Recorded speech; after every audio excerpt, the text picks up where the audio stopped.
Ja hi ha una nova lleona d'or a Venècia. Sigourney Weaver rebia anit el guardó honorífic del Festival de Cine en la gala inaugural. A la catifa roja vam veure també l'elenc complet de la pel·lícula Beetlejuice de Tim Burton, que ja fou aclamada en els 80 i ara arriba renovada als cines la setmana que ve.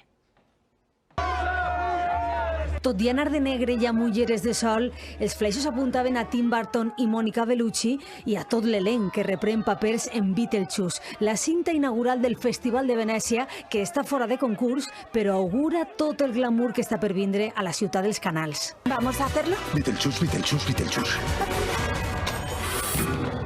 Me necesitan arriba. És obra de culte dels 80 i ha renunciat a les tecnologies del 2024. Tot artesà. Tim Burton volia autenticitat per estar en sintonia amb la primera pel·lícula i despertar la nostàlgia dels fans del delirant fantasma. Pesadillas.